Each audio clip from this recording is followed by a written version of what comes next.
Na sessão anterior, observamos alguns símbolos que se encontram nos templos de Baal e nos templos de Bel. E um símbolo muito interessante é este aqui, que se encontra em Baalbek, no templo de Baal.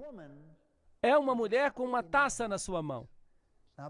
Agora, o livro de Apocalipse fala de uma mulher montada numa besta e que tem uma taça de ouro na sua mão. Fascinante encontrar estas imagens em vários lugares. Se você for a outros templos, vai notar que eram templos de morte. Você sempre encontrará tumbas e ossos neles. Você sabia que não há nenhuma catedral no mundo onde não se caminhe sobre cadáveres de homens? Não há nenhuma catedral no mundo que seja construída sem corpos mortos. De fato, cada catedral é um cemitério. E não se pode celebrar a missa sem catedral ou igreja, se não há uma relíquia de um indivíduo morto nesse templo em particular. Assim que, se você entra numa catedral grande, você estará andando sobre corpos de homens mortos. Se você fosse aos templos de Baal, onde na Bíblia lemos acerca de pequenos anjos? Em parte nenhuma, em nenhuma parte.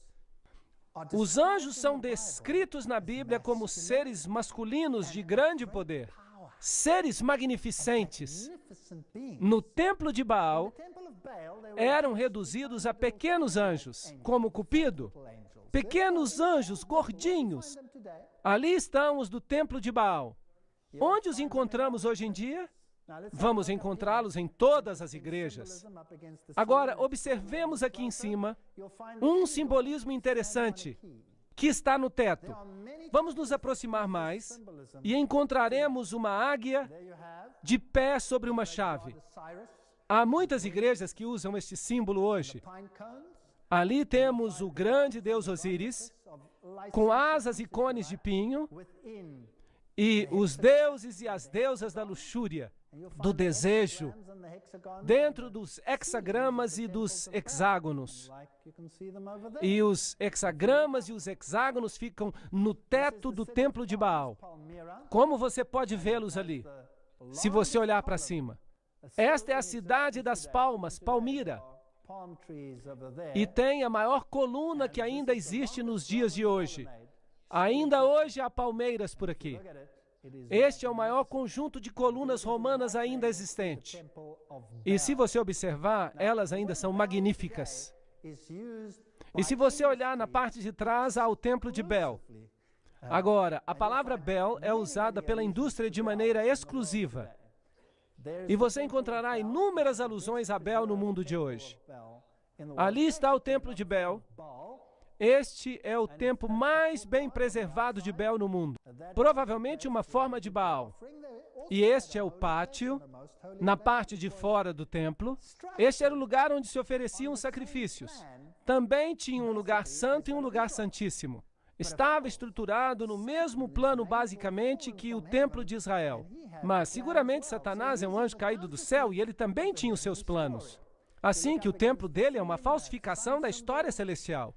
Se você observar acima, no teto, vai ver o simbolismo do sol, e temos as palmeiras, e temos também as divindades representadas com cones de vinho, e temos também as divindades representadas com cones de pinho, e romãs e abacaxis, e você encontrará auréolas ao seu redor. Ao redor das divindades do sol, outra vez você vai encontrar penas e águias. E uma coisa interessante, coisas muito interessantes nas paredes, das quais nem sequer necessitamos discutir. Esta aqui é muito interessante. É a chama de Lúcifer. Esta é a chama de Baal. Com o que ela se parece? Parece a tocha olímpica. Em realidade, acabaram de acender uma outro dia. E se você observá-la na televisão, ela faz uma oração a quem? A Apolo, ao Deus Sol. Não está morto hoje em dia. Está apenas disfarçado.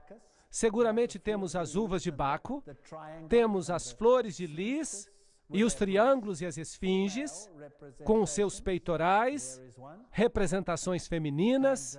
Aqui está uma, e anjos com asas entre cones de pinho. E há um triângulo, ao contrário, invertido, com águias dentro. Este simbolismo é usado hoje em dia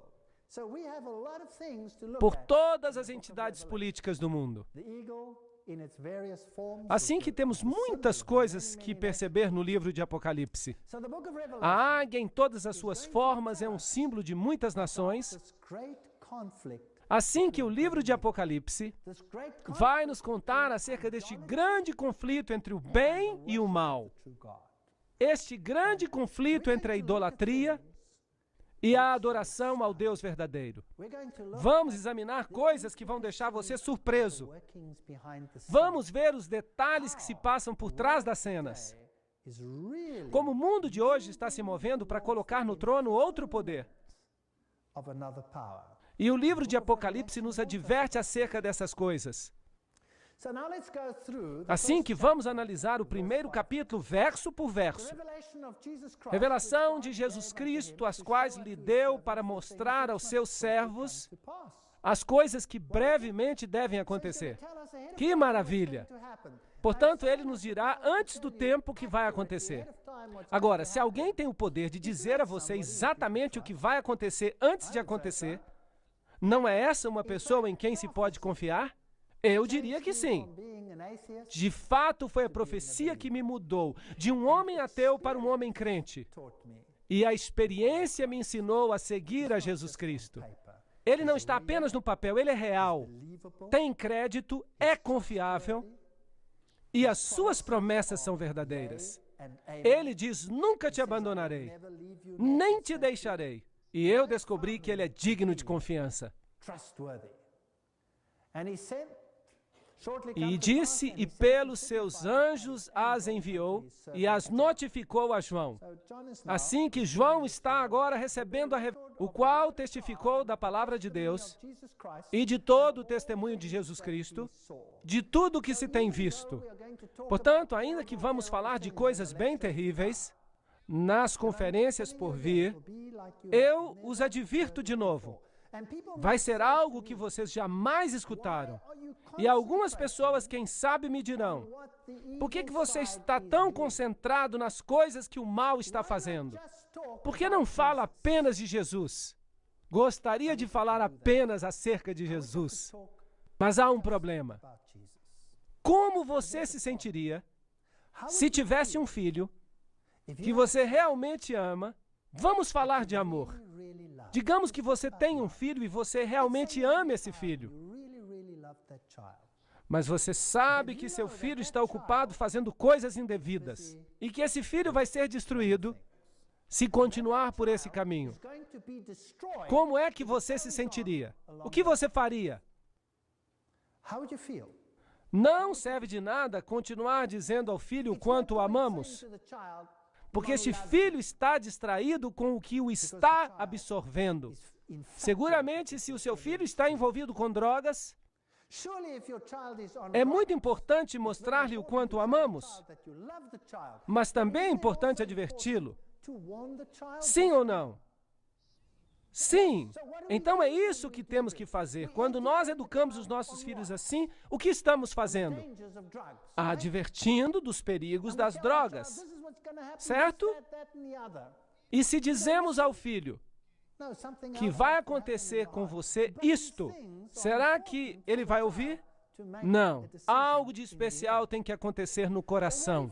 Mas essas coisas são importantes para que o filho possa tomar uma decisão final. E o que acontece se você vir o seu filho se unindo a, sei lá, um grupo muito mau, que finalmente o levará à destruição? Você não gostaria de dizer ao filho, aqui estão os erros, os enganos deste grupo ou organização. Sim ou não? Não gostaria de salvar o seu filho e evitar que ele caísse nesse problema? Então, se infelizmente é assim, há muitos enganos, há muitas coisas, é um caminho espaçoso que conduz à destruição. E vamos ter que revelá-lo, ainda que seja doloroso. Vamos falar do que é negativo. Mas por que fazemos isso? Porque queremos que as pessoas escolham o lado positivo. E se pudermos tomar todos os parâmetros deste mundo e pudermos dizer isto é enganoso, por esta e esta razão, e por causa deste ou daquele aspecto, Finalmente vai restar o quê? Jesus Cristo. Então, basicamente, o que estamos fazendo é seguir um processo de exclusão. Vamos ver os vários componentes de Babilônia, e então, quem sabe, vamos descobrir, de uma forma ou outra, temos sido enganados. Todos temos sido enganados. Estão mentindo a todos nós. Todos nós que estamos sentados aqui fomos de uma forma ou outra enganados. É um pensamento terrível. Mas ao final a verdade vai se cristalizar. Há apenas um que é digno de confiança. E este é Jesus Cristo. Apenas Ele pode salvar-nos. Eu sou a porta, o caminho, a palavra. Aquele que crê em mim não perecerá. É o que ele diz. Isso é verdade ou é mentira? Se o mundo quer se unir em uma grande família feliz, e se todos nós temos que tolerar cada ensino feito no mundo, será que isso é verdade ou é mentira? Será que isso é verdade ou é verdade misturada com erro? Diga-me você. Assim, temos que saber se todos os caminhos nos levam a Deus ou se só há um caminho para Deus. E temos que decidir baseados nesses fatos. E diz, o qual testificou acerca da palavra de Deus e do testemunho de Jesus, e de tudo que tem visto. A palavra de Deus e as profecias da Bíblia, temos que compreendê-las. Bem-aventurado aquele que lê e ouve as palavras desta profecia e guardam as coisas que nela estão escritas, porque o tempo está próximo. João às igrejas que estão na Ásia. Vamos examinar em detalhes nas nossas conferências. Graça e paz seja convosco, daquele que é e era e há de vir, e dos 7 espíritos que estão diante do seu trono. Agora, obviamente, a Bíblia nos ensina que há apenas um Deus. Pai, Filho e Espírito Santo. Assim que o número 7 é o número da perfeição. Também haverá 7 períodos de tempo. Vamos debater os eventos dos períodos de tempo, divididos em 7. Assim que os 7 espíritos diante de Deus representam um espírito perante Deus, o número perfeito, 7, através de todo o tempo da história. Um espírito. Portanto, não deveríamos ficar confusos com vários espíritos, porque a Bíblia tem que estar em harmonia consigo mesma. E logo a parte grandiosa de Apocalipse capítulo 1 nos diz quem é o autor. Está escrito de uma forma maravilhosa. Está escrito de uma maneira que se chama epanados. Agora, um epanados é como um quiasma, exceto que em vez de descrever os eventos, ele os cita em uma determinada sequência. Por exemplo, este epanados inclui uma série de citações em que se quer enfatizar um ponto especial. Isaías 55:4 fala acerca da testemunha, é uma referência a Apocalipse 1:5, que é uma citação de Isaías. E se vai até o final desta, há uma outra citação em Apocalipse 1:16. É um verso que também vem de Isaías.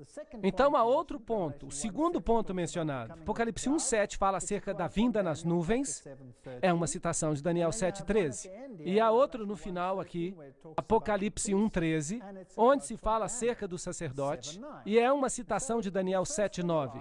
Assim que o primeiro e o último são de Isaías, e o segundo e o penúltimo são de Daniel, e o terceiro e o antepenúltimo são de Zacarias. E logo há 2 no meio. Bum, bum. Assim que estes versos sublinham o tema central. É isso que é um epanados. Como que uma rima emparelhada. E o tema central é: eu sou o alfa e o ômega. Se retirar um desses, já não vai haver esse emparelhamento. Tem que haver os 2 no meio. E assim, algumas Bíblias, e eu digo que a Bíblia se repete a si mesma, se você tirar os versos, você destrói a estrutura. Você não pode tirar uma palavra da Bíblia, ou você fica com um problema sério. Nem só de pão viverá o homem, mas de toda palavra que sai da boca de Deus. Bem, é melhor que nos asseguremos que vamos lê-la toda. toda. Há uma conferência especialmente só para isso, fascinante. Bem, o livro de Apocalipse, capítulo 1, prova que Jesus Cristo é o grande eu sou. Ele é Deus. Agora, isso é um problema hoje. É um problema porque se Jesus é Deus, e se Jesus é o caminho, a verdade e a vida, e se Jesus é a única forma pela qual podemos ser salvos, bem, aí temos um problema. Se você quer entrar no mesmo barco com todas as religiões do mundo,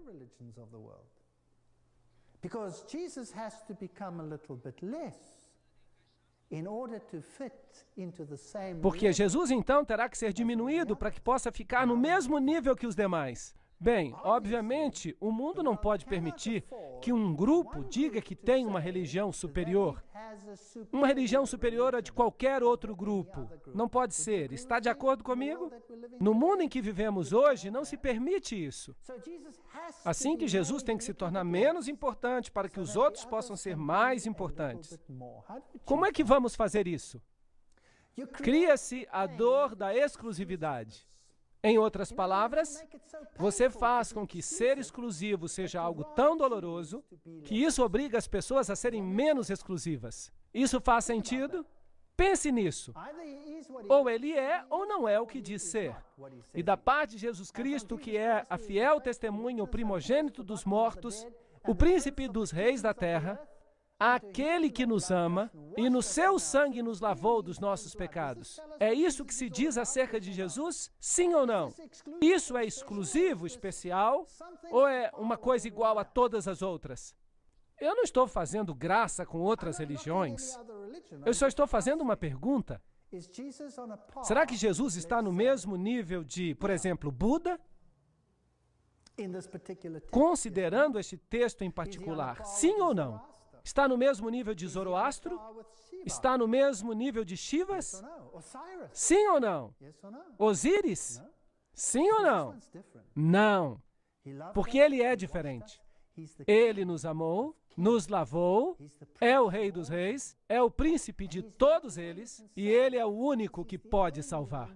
Porque ele é o único que é Deus. Sabem qual a diferença entre o cristianismo e as outras religiões do mundo? A diferença é que a tumba de Cristo está vazia. O cristianismo é a única religião na face da Terra que dá uma explicação para a situação atual do planeta. E é a única religião na face da Terra que propõe uma solução para o problema. Todas as outras religiões propõem que a solução são as suas próprias obras. E se alguém não é bem-sucedido, essa pessoa tem que ficar tentando, através de várias reencarnações até que consiga. Será que isso está melhorando ou está piorando?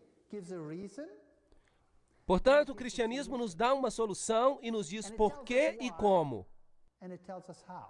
Não há nenhuma outra religião na face da terra que faça isso. E o cristianismo tem a palavra de Deus, que é a infalível palavra de Deus que tem sido atacada em todos os níveis, desde o nível científico até o nível da história, até o nível da salvação. E sabe o que mais? A Bíblia tem passado em todas as provas ao longo do tempo.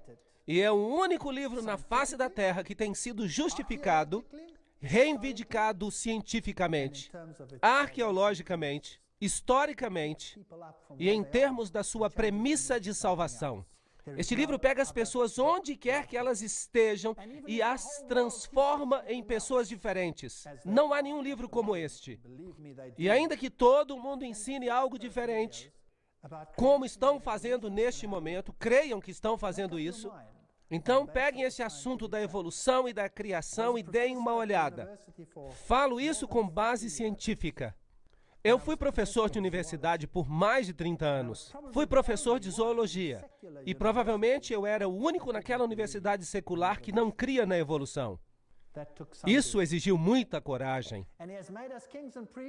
E os fez reis e sacerdotes para Deus e seu Pai, e a Ele glória e poder para todos sempre. Amém. Eis que vem nas nuvens e todo olho verá, e até mesmo os que o traspassaram e todas as tribos da terra se lamentarão sobre ele. Sim, amém. Em outras palavras, em vez de terem essa alegria suntuosa na vinda de Cristo, a maioria fará o quê? Se lamentará. Aqui há uma história diferente daquela que está sendo ensinada ao mundo cristão hoje, que fala a respeito da restauração do reino e de uma segunda oportunidade. Alguns dizem, não temos que esperar até que todo olho veja, porque seremos arrebatados. Será que a Bíblia ensina isso? Eu sou o Alfa e o Ômega. Aí está o centro do Epanados, o princípio e o fim, diz o Senhor, que é, que era e que há de vir, o Todo-Poderoso. Isso é falar diretamente.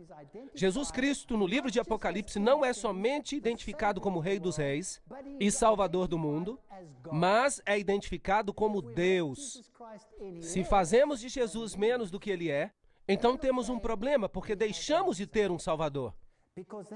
Porque então esse Salvador estaria no mesmo buraco, no mesmo barco em que nós nos encontramos. Portanto, Ele é Deus. Eu, João, que também sou vosso irmão e companheiro nas aflições, no reino e na paciência de Jesus Cristo, estava na ilha de Pátimos por causa da palavra de Deus. Assim, se você prega a palavra de Deus, você fica encrencado. E pelo testemunho de Jesus Cristo, que é a palavra profética de todos os tempos. E então, se você prega profecias, você também fica encrencado. Vocês estão todos preparados para o que vem à frente? Quando nós olhamos algumas dessas coisas, a gente fica assustado. Nós vamos olhar algumas coisas muito interessantes. Eu estava em espírito no dia do Senhor e ouvi uma grande voz atrás de mim, como de uma trombeta. Apocalipse 1, 8 a 10. Em que dia estava ele no Espírito? Eu estava no Espírito no dia do Senhor, Apocalipse 1, 10. Se guardares o teu pé de profanares o sábado, de buscares o teu próprio prazer no meu dia santo, e chamares o sábado deleitoso, dia santo do Senhor, e honorável, Isaías 58, 13, é o único dia que é chamado de dia santo do Senhor. Obviamente, ele estava em espírito, então, no dia do sábado. Mas Marcos 2, 28 também fala que o Filho do Homem é Senhor também do sábado. Obviamente, ele recebeu a visão nesse dia, no dia de sábado. E Deus mostrou a ele o que estava prestes a ocorrer em todo o mundo. Dizendo, eu sou o Alfa e o Ômega, o primeiro e o último. E o que tu vês, escreve-o num livro. E envia-o às 7 igrejas que estão na Ásia. E eu não vou falar dos detalhes, porque vou falar deles na próxima palestra. Para Éfeso, Esmirna, Pérgamo, Tiatira, Sardes, Filadélfia, Laodiceia. Cada nome tem um significado especial. Até a localização tem um significado especial. Apocalipse 1, 11. Eu me virei para ver a voz que falava comigo, e quando eu me virei, eu vi 7 candelabros de ouro. Onde é que ele está vendo Jesus? Em que compartimento ele vê Jesus? Ele o vê no compartimento santo. Obviamente, nós temos aqui um aspecto temporal. O ministério do sumo sacerdote está ocorrendo no lugar santo, não no lugar santíssimo. Assim que não é o Yom Kippur, o dia do juízo, mas é antes do dia do juízo final. Assim que, historicamente, estamos em um tempo anterior ao fim do tempo da graça. Jesus está ministrando no lugar santo. É ali que João o vê. Porque o vê ministrando entre os 7 castiçais.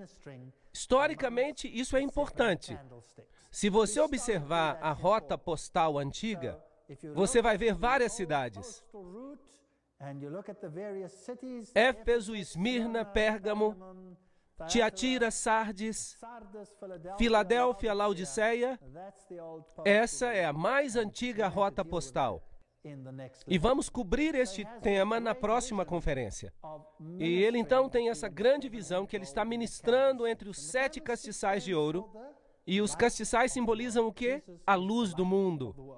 Jesus é a luz do mundo. Apocalipse 1:3.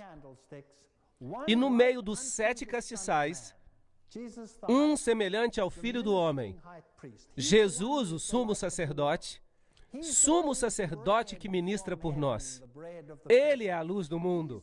Ele é o pão do céu, o pão da presença. Ele é o nosso mediador. Ele é o altar do incenso. E o incenso que acende representa o ministério de Cristo, fazendo com que as nossas orações sejam aceitáveis diante de Deus. A Deus, por meio de suas mediações, chegam as orações. Ele é o que se encarrega, que trabalha em nós para mudar os nossos corações de pedra em corações de carne. Ele é a imagem que temos de Jesus Cristo, cuidadoso, que está no controle, que sabe exatamente o que você vai passar, que nos prediz os detalhes, como Ele permite que a apostasia tome forma, pois ela existe mesmo nos nossos tempos. Agora, isso me surpreende.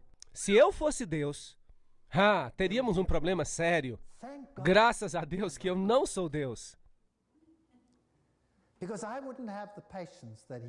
Porque eu não teria a paciência que Ele tem para afrontar e enfrentar essa apostasia da maneira que Ele faz.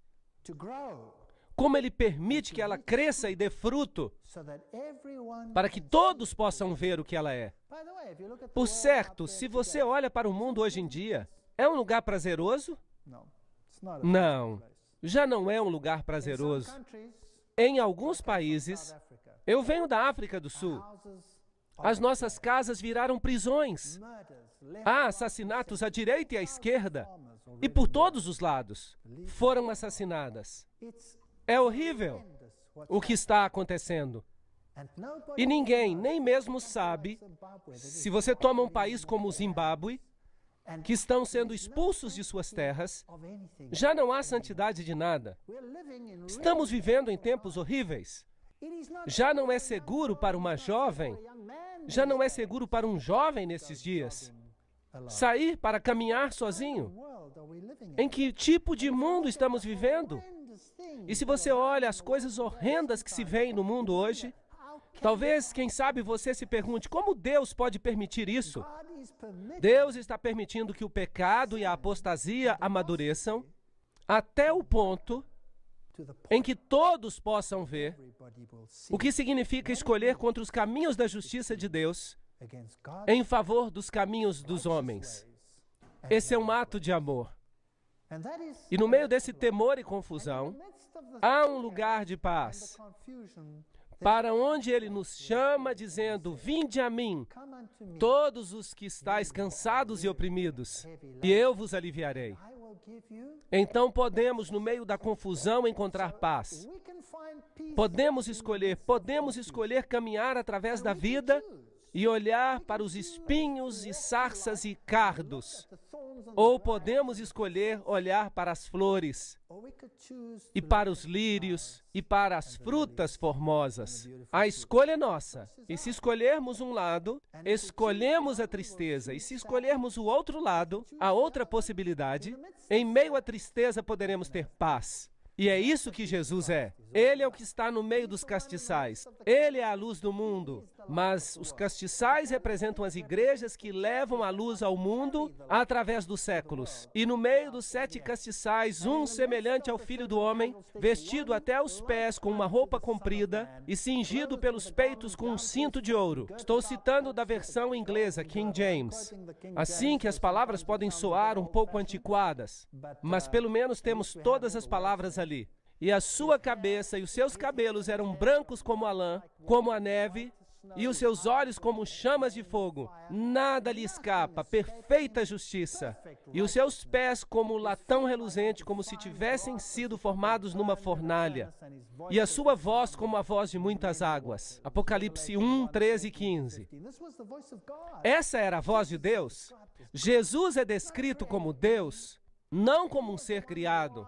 Ele é o que é, que era e que será, que é desde toda a eternidade. O que iniciou o processo da criação, o que falou com majestade e poder. É assim que ele é descrito aqui. A visão que temos aqui é a visão que Daniel teve, Ezequiel também teve. Então ele está vendo a Deus, Jeová. É esse quem ele está vendo. E ele tinha na sua destra 7 estrelas, e da sua boca saía uma espada aguda de 2 fios, que é a palavra de Deus, e o seu rosto é como o sol, quando na sua força resplandece. Assim temos ali o verdadeiro Filho da Justiça. Caía a seus pés como morto, e ele se pôs sobre mim, e ele pôs sobre mim a sua destra, dizendo: não temas, eu sou o primeiro e último. E se você quer levar uma mensagem para casa hoje à noite, será esta: apesar do que vamos tratar nestas conferências, não temas, eu sou o primeiro e o último. Eu sou o que vivo e fui morto, mas eis que estou aqui vivo para todo sempre. Amém. E tenho as chaves da morte e do inferno. Ele é o único que pode salvar a você, e ele prometeu fazer isso. Escreve as coisas que tens visto, as que são e as que depois destas irão acontecer. Temos aqui uma chave. Como vamos interpretar o que o livro de Apocalipse está dizendo? Trata-se do que estamos vendo, que é agora. As coisas que são. O profeta está vendo que as suas visões se aplicam a este tempo, e as que depois destas vão acontecer. O que é isso? O futuro. Então, como lemos o livro de Apocalipse? Seguramente esta é a chave. Então, se esta é a chave, ela se aplica ao que se passou, a esta altura e ao longo da história, até o futuro. Sim ou não? Deus é justo. Ele escreveria no seu livro e colocaria na Bíblia e repartiria com todas as gerações, e depois diria: aqui está um livro, mas não é para ti. É apenas para aqueles que viverão daqui a milhares de anos? Ou será que Deus vai fazer um livro com informação para todas as gerações? Sim ou não? Deus é justo e imparcial. Mas há alguns grupos hoje que tomam o livro de Apocalipse e o aplicam apenas ao futuro. Em realidade, o aplicam a uma geração que nem sequer vai estar aqui quando essas coisas ocorrerem de fato. A toda a igreja que, como dizem, será arrebatada. E quando supostamente esses fatos acontecerem, será que isso faz sentido? Claro que não. O livro de Apocalipse é uma história contínua. O que aconteceu então se aplica às pessoas que viveram neste tempo, e o que se passa na geração seguinte se aplica a essas. E temos uma história que se segue até chegar ao fim dos tempos. E se aplica a todos nós. E particularmente, com certeza, aos grandes eventos que culminam no final da história de todos os tempos. O mistério das 7 estrelas que viste na minha testa, portanto, porque na sua destra estão os salvos, e à esquerda estão os condenados, e dos 7 castiçais de ouro, as 7 estrelas são os anjos. Anjos são mensageiros. Os mensageiros das 7 igrejas. As 7 igrejas de Deus. Em períodos diferentes de tempo, os pregadores, assim por dizer, são eles que levam a mensagem de Deus e estão à mão direita de Deus. Apesar do que está acontecendo, lembre-se que Deus está no controle. Os 7 castiçais que viste são as 7 igrejas. Deus tem este ministério extraordinário. Ele usa o homem pecaminoso para pregar a sua palavra. Uau! Ele mesmo podia ter feito isso. Poderia falar com estrondos a partir do céu. Podia ter usado os anjos, mas ele nos usa a nós. Isso é incrível. Portanto, o ministério de Cristo no santuário celeste, se você olhar com atenção, para a grande história, como tudo aconteceu, como Cristo ressuscitou da morte, ele ressuscitou e foi para onde? Quando ressuscitou da morte, ele ascendeu aos céus para servir no santuário. Diz o livro de Hebreus, no santuário celestial. Assim que temos um ministério no santuário celestial, mas não vamos entrar em detalhes nesta conferência, e se estende desde esse período até o tempo do fim. Está dividido nesta linguagem do santuário em que temos todos os símbolos, como o castiçal, o pão da vida, da proposição, o altar do incenso no primeiro compartimento. e depois o segundo aposento. Então sabemos que estamos numa linha de tempo e não vamos nos perder no livro do Apocalipse. E ele me disse, até 2.300 tardes e manhãs, e o santuário será purificado. Daniel 8,14. Portanto, a profecia vai até um tempo particular da história. Vamos tratar dessa profecia mais tarde. Há uma conferência sobre isso. E a podemos encontrar mais tarde. Mas um pouco mais de informação, em Daniel 8 nos é descrito o progresso de uma profecia espantosa. E veio para perto de onde eu estava, este anjo, e vindo ele, me amedrontei e caí sobre o meu rosto. Mas ele me disse, entende, filho do homem, porque esta visão acontecerá no tempo do fim. Não no fim do tempo, mas no tempo do fim. Estando eu ainda falando na oração, o homem Gabriel, que eu tinha visto na minha visão, no princípio, veio dizendo, Daniel, agora saí para fazer-te entender o sentido. E logo continua a nos dar essa profecia espantosa, que é uma profecia messiânica. A mais perfeita profecia que você pode imaginar, porque nos dá o tempo em que o Messias viria. E essa profecia é tão precisa, que no Talmud se lê que os ossos da mão e os ossos do pé, dos dedos, caiam e se decomponham daqueles que se voltarem para as páginas do livro de Daniel, para descobrir o tempo de Daniel 9, 24 e 27. Isso está escrito no Talmud. E que sua memória desapareça da face da terra para todo sempre. Lei Talmúdica, página 978, seção 2. Por que o Talmud judaico contém uma maldição assim? Para alguém que trate de decifrar o período de Daniel 9, 24 a 27. Vou explicar por quê. Porque o texto nos diz exatamente quando virá o Messias. E nos diz exatamente o que o Messias vai fazer. Não estamos estudando essa profecia em detalhes, porque há todo um vídeo sobre isso. Você pode vê-lo. Mas, em realidade, o centro do problema é que isso se aplica a somente um Messias na história da humanidade. E este é Jesus Cristo. Ninguém mais. E se eles aceitassem Daniel 9, 24 a 27, o que aconteceria à religião judaica? Teria que se converter à religião cristã. E desapareceria da face da terra.